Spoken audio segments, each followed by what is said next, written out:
Hello दोस्तों, आपका स्वागत है अधिकार एजुकेशन में। और हम लोग तैयारी कर रहे हैं बीपीएससी शिक्षक भर्ती 2023 की। और इस कड़ी में हम लोग चला रहे हैं बीपीएससी द्वारा लिए गए जितने भी प्रीवियस शिक्षक भर्ती एग्जाम हुए हैं उसके प्रश्न पत्रों को देख रहे हैं। उसी कड़ी में आज हमारा 5वां वीडियो है। अगर आपने इससे पहले के 4 वीडियो को नहीं देखा है तो आप उसे भी इसको देखने के बाद जाकर देख लें, क्योंकि बीपीएससी का ट्रेंड रहा है कि वो 30 से 40% प्रश्न जो है प्रीवियस ईयर से उठाता है, चाहे वो कोई भी एग्ज़ाम देता हो। तो आपका ये 30 से 40% छूटे नहीं और आपको एक आइडिया मिल जाए कि किस तरह से क्वेश्चंस पूछे जा सकते हैं। तो उसके लिए आप ये सीरीज ज़रूर देखें, एक बार नहीं, आप इसको बार बार देखें ताकि सारे क्वेश्चन आपको याद हो जाए। और कुछ पॉइंट्स को मैं अंडरलाइन कराता हूँ और बोलता हूँ कि ये पूछा जा सकता है, तो उसको भी एक कॉपी में नोट डाउन कर लीजिए। तो चलिए हम शुरू करते हैं। पहला है कि भारत का राष्ट्रीय पंचांग जो है, भारत का राष्ट्रीय पंचांग किस पर आधारित है? तो भारत का राष्ट्रीय पंचांग जो हमारा है शक संबंध पर आधारित है। कथक कहाँ का प्रमुख नृत्य है? शास्त्रीय नृत्य, ये उत्तरी भारत का है। संसार में सबसे बड़ा अंतर्राष्ट्रीय हवाई अड्डा कौन सा है? तो शाह खालिद हवाई अड्डा रियाद। इसराइल की राजधानी कहाँ है? तो ये जेरूसलम में। जर्मनी की सरकारी मुद्रा क्या कहलाता है? तो ये ड्यूक मार्क कहलाता है। संयुक्त राष्ट्र के सभी सदस्य राष्ट्रों के प्रतिनिधि कहाँ होता है, प्रतिनिधित्व करता है? तो ये महासभा में करते हैं। गुट निरपेक्ष आंदोलन की 1961 में पहली बैठक की अध्यक्षता किसने की थी? तो जोसेफ बी टिटो ने किया था। स्विट्जरलैंड की राष्ट्रीय विधानमंडल को क्या कहते हैं? तो फेडरल असेंबली कहते हैं। भूतपूर्व सोवियत संघ में पेरेस्ट्रोइका का आरंभ किसने किया था? तो मिखाइल गोर्बाचोव ने किया था। भारत में निवास ग्रहण करने के पूर्व मदर टेरेसा कहाँ की निवासी थी? तो ये थे अल्बानिया की। दिल्ली में शांतिवन किसकी समाधि है? तो यह है जवाहरलाल नेहरू की। अमजद अली खान किसके लिए सुविख्यात है? तो ये सरोज वादक थे। ये देखिए, ये जो एग्ज़ाम हुआ था ये हमारा 3/5/1998 को हुआ था। 3/5/1998 को हुआ था। चलिए नेक्स्ट क्वेश्चन है कि भारत की जनसंख्या में वृद्धि का मुख्य कारण क्या है? तो मृत्यु दर में कमी। फिल्म बैंडिट क्वीन में मुख्य भूमिका किसने निभाई थी? तो सीमा विश्वास ने। और स्पेन का राष्ट्रीय खेल क्या है? तो ये है सांडो की लड़ाई। स्पेन में राष्ट्रीय खेल है सांडो की लड़ाई। पहला एशियाई खेलों का आयोजन कहाँ हुआ था? तो दिल्ली में हुआ था।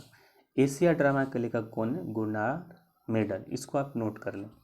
इंडिया विंस फ्रीडम के लेखक कौन है? मौलाना अबुल कलाम आज़ाद, इसको भी आप नोट करें।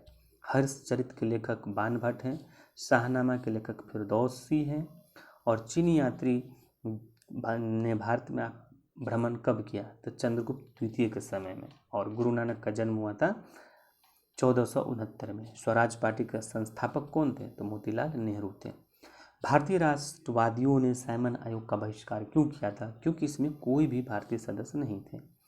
और भारतीय राष्ट्रीय कांग्रेस और मुस्लिम लीग का समझौता पर हस्ताक्षर कब हुआ था? 1916 में। और कहाँ हुआ था? तो ये लखनऊ में हुआ था।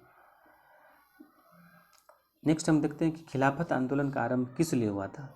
तो ये तुर्की के सुल्तान के प्रति ब्रिटेन का जो दुर्व्यवहार था उसके विरोध में हुआ था। द्वितीय विश्व युद्ध में मित्र देशों द्वारा पराजित किया जाने वाला अंतिम देश कौन था? तो ये था जापान।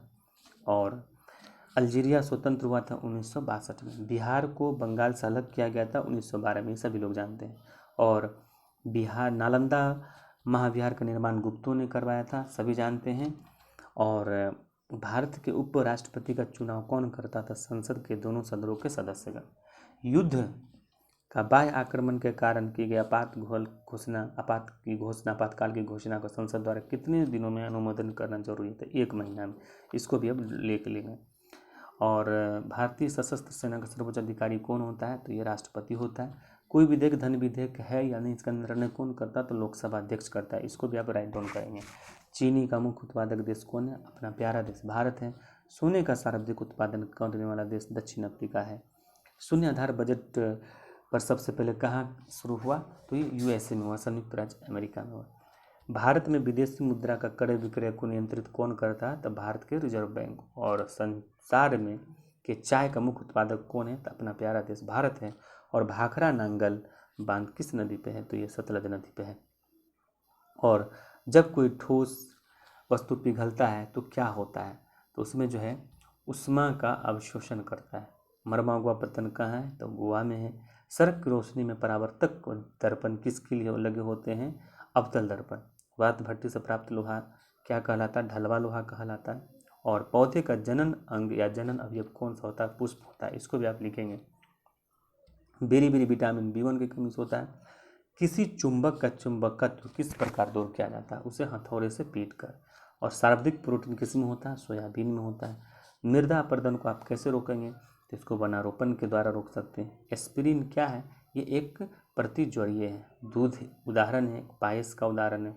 हरे पौधे को कृत्रिम ढंग से, हरे फलों को कृत्रिम ढंग से पकाने के लिए कौन सा गैस यूज करते हैं, एसिटिलीन यूज करते हैं, इसको भी आप लिखेंगे। बिहार में रबी की प्रधान फसल क्या है, तो ये गेहूं है। और बिहार में नलकूपों द्वारा सबसे ज़्यादा सिंचाई कहाँ होता है, किस क्षेत्र में, तो पटना के क्षेत्र में। झूम की खेती कहाँ करते हैं, पहाड़ी क्षेत्र में। बिहार में साक्षरता अभियान शुरुआत हुआ था 1977 में। और बिहार पंचायत राज अधिनियम 1933 में पंचायत राज की प्रस्तावित संरचना त्रिस्तरीय था, जिसमें ग्राम पंचायत था, पंचायत समिति था और जिला परिषद था। और पंचायत समिति का गठन किस स्तर पर किया जाता है, तो प्रखंड स्तर पर किया जाता है। और आज का अंतिम प्रश्न है कि ग्राम पंचायत का एक सदस्य निर्वाचन कितनी आबादी पर होता है, तो ये है 500 की आबादी पर। तो फ्रेंड्स, ये आज 5वां PYQ था। वीडियो देखने के लिए आपको बहुत बहुत धन्यवाद। और हमारी कामना है कि इस बार आपका फाइनल सिलेक्शन हो और आप शिक्षक बनकर बिहार को आगे ले जाने में योगदान दें। वीडियो देखने के लिए आपको बहुत बहुत धन्यवाद।